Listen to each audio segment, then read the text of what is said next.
Atlantic Ocean, 1973, 35,000 feet. Don Corleone sits in first class on a flight to Rome.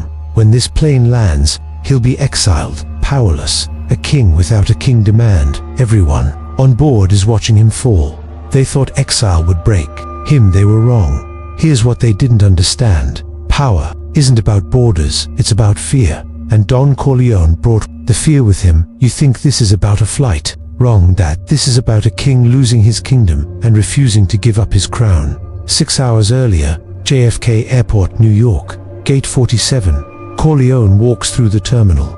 Dark overcoat, no luggage. Just a leather briefcase. People recognize him. Airport security stiffens. Mother pulls her child closer. Old man crosses himself. The federal agent watching isn't alone. 3 more spread through the terminal. Watching, waiting, but not to arrest. Just to make sure he leaves. Eyes follow. Whispers spread. That's him, Corleone. Why is he leaving? A federal agent watches from behind a newspaper. Speaks into his collar. Mic. Subject boarding pan, AM 114 to Rome. Confirmed the order went through. The radio crackles. Confirmed. As of 1400 hours, all US assets frozen. Passport flagged. He can leave, but he can't come back. The agent lowers the newspaper. Watches Corleone disappear down the jet bridge. Good riddance. Inside the plane. First class. 12 seats. Corleone takes 2. A window seat. Across the aisle. A businessman in a grey suit. Next to him, an Italian diplomat. Behind Corleone, a journalist from the Times. They all know who he is. Nobody says a word. The businessman adjusts his tie. Nervous energy. He's seen Corleone's name in the Wall Street Journal. Read about the federal crackdown, the asset seizures, the indictments that never quite stuck. The diplomat opens his briefcase, pretends to read documents, but his eyes keep drifting to the window seat. The journalist already has his notepad out. This is the story. The fall of an empire. Live and in person. A flight attendant approaches. Young, nervous. Mr. Corleone, may I offer you champagne? Corleone looks at her. No smile, no warmth. Water. She nods, hurries away. The businessman glances over, then quickly looks away. The plane fills. Businessmen, tourists, a priest. First class is tense. Economy doesn't know what they're sitting above. The pilot's voice over the intercom. Ladies and gentlemen, welcome aboard Pan Am Flight 114 to Rome. Flight time is approximately 8 hours. We'll be cruising at 35,000 feet. The engines roar. The plane rolls back. Corleone looks out the window. New York, the city that made him. The city that just expelled him. Takeoff. The plane lifts. Manhattan shrinks below. Then disappears into clouds. Then disappears into clouds. Corleone watches until there's nothing left to see. Just white. He doesn't feel sad or nostalgic. He feels nothing, because men like him don't attach to places. They attach to power. And power goes wherever they go. 30 minutes into the flight, the businessman across from Corleone is reading a financial report. The diplomat is writing notes. The journalist is staring at Corleone. Corleone feels the stare, doesn't acknowledge it. The journalist finally speaks. Mr. Corleone. Silence. Corleone doesn't turn. Mr. Corleone, I'm David Ellis, New York Times. Corleone slowly turns his head, looks at the journalist. I didn't ask. Ellis shifts in his seat. I was wondering if you'd comment on the federal order, the asset freeze, the travel restrictions. Corleone's expression doesn't change. No comment. But sir, this is historic. The government essentially exiling a private citizen without. Corleone leans forward slightly. Mr. Ellis, do you know what happens to men who ask too many questions on an airplane? Ellis goes pale. I'm just doing my job, so I. Corleone leans back, closes his eyes. Ellis doesn't speak again. But his mind is racing. That wasn't a threat. Not exactly. It was something worse. A reminder that feet above the Atlantic, laws don't matter. Jurisdiction doesn't matter. The only thing that matters is who's willing to act, and everyone on this plane knows the answer. 1 hour in, the businessman gets up, walks to the lavatory. Passes Corleone's seat, doesn't make eye contact. Inside the lavatory, he locks the door, pulls out a small notebook. writes quickly. Corleone on board. First class tour, calm, no security. Alone, he tears out the page, folds it, returns to his seat. When the flight attendant passes, he hands her the note. Could you give this to the captain? Urgent. She hesitates, takes the note, walks to the cockpit.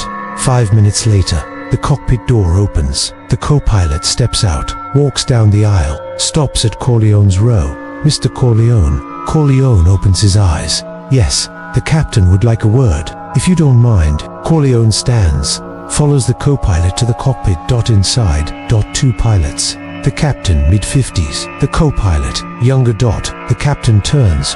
Mr. Corleone, thank you for coming. Corleone stands in the doorway. What do you want? The captain hesitates. I received a note from one of the passengers saying you're on board and, well, there are concerns. Corleone's eyes narrow. Concerns about your presence. Given your reputation, some passengers are worried about safety. Double quotes. Silence. The engines hum. Corleone takes a step closer. Captain, I paid for my seat, just like everyone else. I'm not breaking any laws, am I? No, sir. But then fly the plane. Then fly the plane. The captain watches him leave. His hands are shaking. The co-pilot notices. Captain, are you okay? Did you see his eyes? What about them? Nothing. That's the problem. No anger, no fear, just certainty. The co-pilot looks at the closed door. What do? We fly the plane, and we pray he gets off in Rome. And if he doesn't, the captain doesn't answer. Corleone turns, walks back to his seat. The captain looks at the co-pilot. What just happened? I think we just got put in our place. Back in first class. Corleone sits down. The businessman is watching. Corleone looks at him. You wrote the note. The businessman freezes. I don't know what you're talking about. Yes, you do. The businessman swallows. I was just concerned for everyone's safety. You're a known. What? Silence. Corleone leans across the aisle, speaks quietly, calmly. Let me tell you something. I've never hurt an innocent person. Not once. Can you say the same? The businessman blinks. I'm a banker. Exactly. Corleone leans back. The businessman's hands are shaking. Businessman's hands are shaking. He tries to hide it, grips his armrest. The ambassador watches the exchange. Fascinated. This is old world power, not boardrooms or banks. Something primal, something that predates laws and governments. The businessman pulls out a handkerchief, wipes his forehead. He's worth $50 million, sits on 3 corporate boards, has dinner with senators, and he's terrified of a man with nothing but a leather briefcase. The diplomat, who's been silent, finally speaks. Italian accent. Signor Corleone, I must say, your restraint is admirable. Corleone looks at him. Who are you? Ambassador Giulio Marchetti, Italian consulate, New York. Why are you on this flight? The ambassador smiles. Thin. Same reason you are. Going home. Rome isn't my home. Then why are you going? Corleone doesn't answer. The ambassador continues. You know, in Italy, we have a saying, il potere non ha confini. Power has no borders. Corleone's eyes meet his. You think I still have power? I think power is a perception, Signor Corleone. And right now, everyone on this plane perceives you as the most dangerous man here. Corleone studies him, including you. The ambassador doesn't blink, especially me. 2 hours in, dinner service. The flight attendants bring trays, chicken or beef. The businessman takes chicken, barely touches it. The journalist takes beef, stares at his plate, that the ambassador declines. Corleone is offered both. Neither. Sir, it's a long flight. You should eat something. Corleone looks at her. I said neither. She nods, moves on. The businessman leans over, whispers to the journalist. He's not eating. You think he suspects something? The journalist whispers back.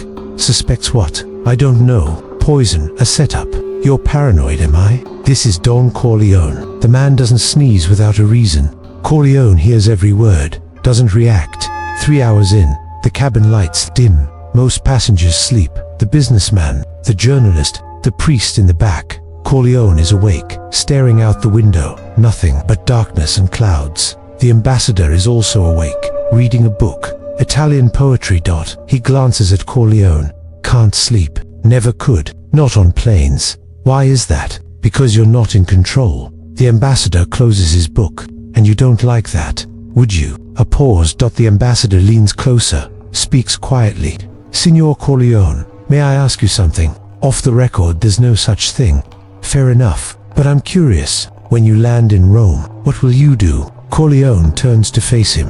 What do you think I'll do? I think you'll try to rebuild, find new allies, establish a new base of operations. You think I need allies? Everyone needs allies. Corleone shakes his head. Allies are for the weak. I have something better. And what's that? Respect. The ambassador smiles.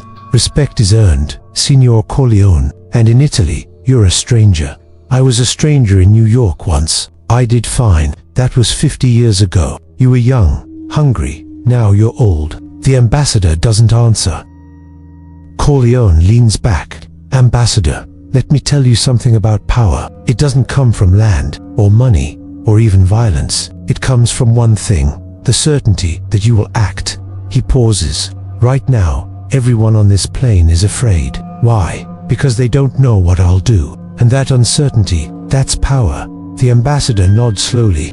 You're right, but uncertainty fades. And when it does, what's left? Corleone doesn't answer. 4 hours in, the journalist wakes up, looks at Corleone, still awake, still staring out the window. Ellis pulls out his notepad, starts writing. The last flight of Don Corleone, a man without a country, crossing an ocean with nothing but his name. He pauses, looks at Corleone again, then keeps writing. But maybe a name is enough. 5 hours in turbulence, the plane shakes. Passengers wake, nervous murmurs, the seatbelt sign dings on. The flight attendant's voice. Ladies and gentlemen, we're experiencing some turbulence. Please return to your seats and fasten your seatbelts. The businessman grips his armrest, white knuckles. The journalist closes his eyes. Corleone sits perfectly still. No fear, no reaction. The plane drops. Hard. Someone screams in economy. The ambassador grabs his book before it falls, looks at Corleone. You're not afraid? Of what? Dying? Yes. Corleone's voice is calm, steady. Ambassador, I've been shot at, stabbed, poisoned, and betrayed. If God wants me now, a plane crash is as good a way as any.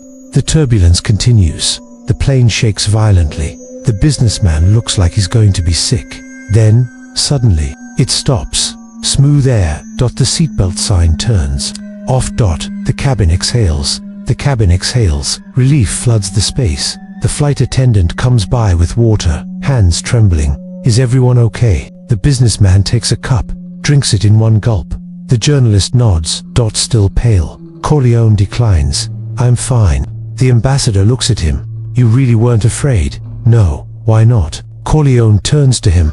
Because fear is a choice, ambassador, and I choose not to make it. The ambassador writes that down. Mental note, this man isn't human, or maybe he's the most human of all. Just honest about what he is. The businessman wipes his forehead. Jesus Christ. Corleone looks at him. You should pray more quietly. He doesn't like to be rushed. 6 hours in, the captain's voice. Ladies and gentlemen, we're beginning our descent into Rome. Local time is 7:15 a.m. Weather is clear. Temperature is 18 degrees Celsius. Corleone looks out the window. The sun is rising. Italy, mountains, the coast. The businessman leans over. Can't help himself. So you're really not coming back to America? Corleone turns. That's what they think. What do you mean? Corleone doesn't answer, just smiles. Slightly. The businessman's face goes pale. The journalist, listening, scribbles faster. The plane descends. Rome appears below the Colosseum. The Vatican, the Tiber River. The wheels touch down. Smooth landing. The plane taxis. Stops at the gate. The seatbelt sign turns off. Passengers stand, grab bags, rush to get off. Corleone stays seated, waiting. The first-class cabin empties. The businessman, the journalist, the diplomat. Finally, Corleone stands, grabs his briefcase, walks to the exit. The flight attendant is there. Mr. Corleone, I hope you enjoyed your flight. He looks at her. I survived it. That's enough. He steps off the plane.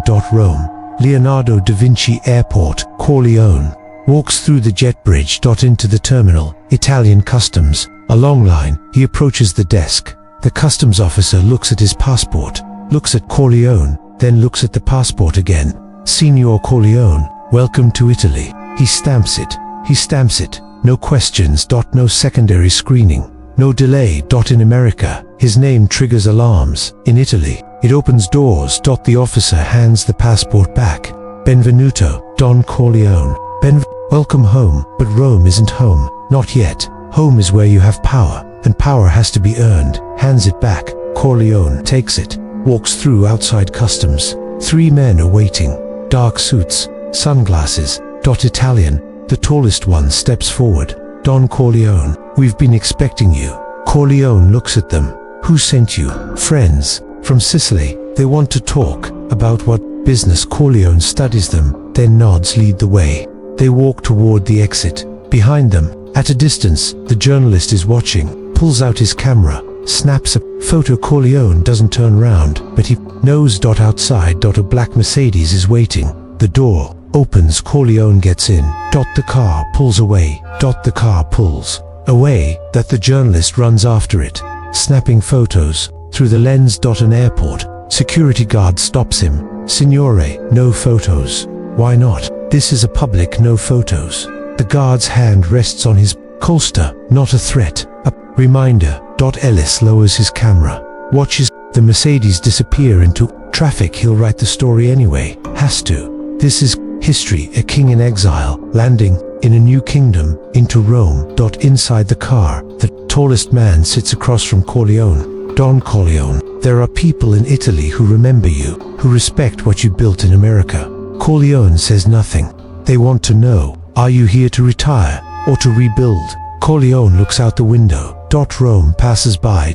Ancient, eternal. Finally, he speaks. That depends on what? On whether they're smart enough to realize that a man without a country is the most dangerous kind. The man leans back, smiles. I'll tell them you said that. 3 months later, New York FBI headquarters. An agent is briefing his superior. Sir, we have reports from Italy. Corleone has made contact with the Sicilian families. He's brokering deals, moving assets. The superior looks up. How is that possible? We froze everything. Not everything. He had accounts we didn't know about, hidden assets, offshore holdings. The superior slams his hand on the desk. We exiled him. Yes, sir. And now he's building an empire outside our jurisdiction. A pause. Sir, there's something else. What? 3 senators received letters this week, unsigned, threatening from Corleone. We can't prove it, but the postmark Rome. The superior's face goes white. 1 year later, Rome, private villa. Don Corleone sits in a garden, overlooking the city, a glass of wine. In his hand, a young man approaches. Italian, nervous. Don Corleone, there's a call for you. From New York. Corleone takes the phone, listens, doesn't speak. Then, finally, tell them I'll think about it. He hangs up. The young man waits. Don Corleone, what did they want? Corleone looks at the city. Rome, built on 7 hills, an empire that never truly fell. They want me to come back. Will you? Corleone sips his wine. Maybe, but this time, on my terms. 1979. Don Corleone dies in Sicily, age 78. His funeral is attended by politicians, businessmen, and criminals from 3 continents. The New York Times runs a front-page obituary. The headline reads, "The man who lost his country and built an empire anyway." David Ellis, the journalist from the plane, writes the article. In it, he includes a quote from that flight. I asked Corleone if he was afraid. He said, "If God wants me now, a plane crash is as good a way as any." The truth is, God didn't want him. Not yet, because Corleone had more to prove. That power isn't about land, or borders, or even countries. It's about will, and Don Corleone's will was stronger than any government. Here's the lesson from that flight in 1973. Corleone lost everything, his country, his assets, his protection, but he didn't lose the one thing that mattered: fear. People still feared him, and as long as they did, he was still in power. You can take a man's country, you can freeze his money, you can exile him, but you can't take his name.